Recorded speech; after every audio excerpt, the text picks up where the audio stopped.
नमस्कार, आप देख रहे हैं मोजो पत्रकार। मैं हूं आपके साथ पवन Kumar Jha.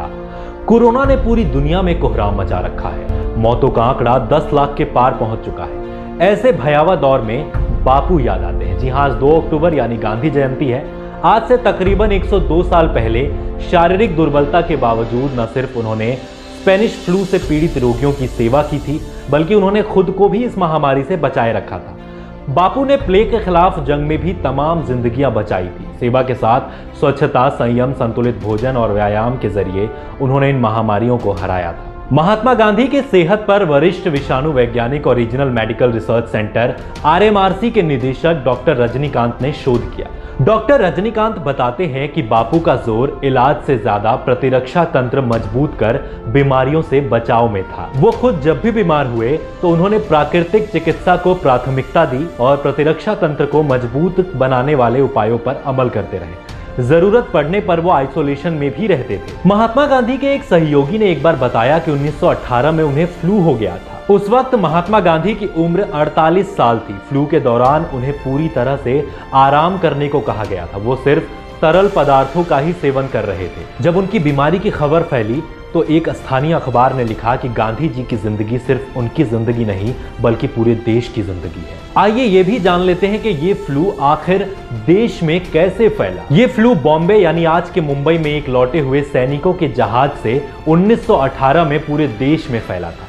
Health inspector JS Turner के मुताबिक इस फ्लू का वायरस दबे पांव किसी चोर की तरह दाखिल हुआ था और तेजी से फैल गया था। उसी साल सितंबर में यह महामारी दक्षिण भारत के तटीय क्षेत्रों में फैलनी शुरू हो गई थी। इस बीमारी की वजह से करीब 1.25 करोड़ भारतीयों की मौत हुई थी, जो विश्व युद्ध में मारे गए लोगों की तुलना में काफी ज्यादा है। उस वक्त भारत ने अपनी आबादी का 6% हिस्सा इस बीमारी में खो दिया था। मरने वालों में ज्यादातर महिलाएं थी। ऐसा इसलिए हुआ था क्योंकि महिलाएं बड़े पैमाने पर कुपोषण का शिकार थी। ऐसा माना जाता है कि इस महामारी से दुनिया की 1/3 आबादी प्रभावित हुई थी और करीब 5 से 10 करोड़ लोगों की मौत हो गई। गांधी और उनके सहयोगी किस्मत के धनी थे, इसलिए वे सब बच गए। हिंदी के मशहूर लेखक और कवि सूर्यकांत त्रिपाठी निराला की बीवी और घर के कई दूसरे सदस्य इस बीमारी की भेंट चढ़ गए। वे लिखते हैं कि मेरा पूरा परिवार पलक झपकते ही मेरे आंखों से ओझल हो गया था। निराला जी उस समय के हालात के बारे में वर्णन करते हुए कहते हैं कि गंगा नदी शवों से पट गई थी। चारों तरफ इतने शव थे कि उन्हें जलाने के लिए लकड़ी कम पड़ रही थी। ये हालात और खराब हो गए जब खराब मानसून की वजह से सूखा पड़ गया और अकाल जैसी स्थिति बन गई। इसके वजह से लोग और कमजोर होने लगे और उनकी प्रतिरोधक क्षमता कम हो गई। उस वक्त मौजूद चिकित्सीय व्यवस्था आज की तुलना में और भी कमतर थी। हालांकि इलाज तो आज भी कोरोना का नहीं है, लेकिन वैज्ञानिक कम से कम कोरोना वायरस की जीन मैपिंग करने में कामयाब जरूर हो गए हैं। इस आधार पर वैज्ञानिक ने टीका बनाने का वादा भी किया है। 1918 में जब फ्लू फैला था तब एंटीबायोटिक का चलन इतने बड़े पैमाने पर शुरू नहीं हुआ था।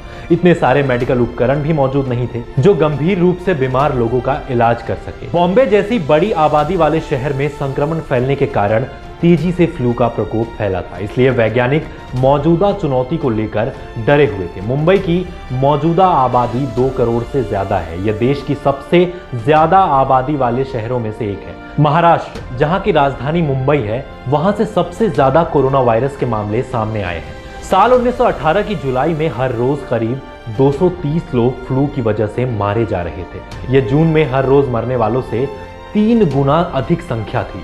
खैर, आखिरकार गैर सरकारी संगठनों और स्वयंसेवी समूहों ने आगे बढ़कर मोर्चा संभाला था। उन्होंने छोटे छोटे समूहों में कैंप बनाकर लोगों की सहायता करनी शुरू की। सबसे पहले उन्होंने पैसे इकट्ठे करने शुरू किए और उन पैसों से कपड़े और दवाइयां बांटी। एक सरकारी रिपोर्ट के मुताबिक भारत के इतिहास में पहली बार शायद ऐसा हुआ था जब पढ़े लिखे लोग और समृद्ध तबके के लोग गरीबों की मदद करने के लिए इतनी बड़ी संख्या में सामने आए थे। आज के तारीख में जब फिर एक बार ऐसी ही मुसीबत सामने मुंह खोले खड़ी है, तब सरकार चुस्ती के साथ इसकी रोकथाम में लगी हुई है। लेकिन एक सदी पहले जब ऐसी ही मुसीबत सामने आई थी, तब नागरिक समाज ने बड़ी अहम भूमिका निभाई थी। जैसे जैसे कोरोना वायरस के मामले बढ़ते जा रहे हैं, इसके पहलू को भी हमें ध्यान रखना होगा। तो आज के लिए इतना ही। देखते रहिए मोजो पत्रकार। अगर आप हमें फेसबुक पे देख रहे हैं तो हमारे पेज को लाइक और फॉलो जरूर करें। अगर आप हमें यूट्यूब पे देख रहे हैं तो हमारे चैनल को सब्सक्राइब करें, साथ ही बेल आइकन को दबाना ना भूलें।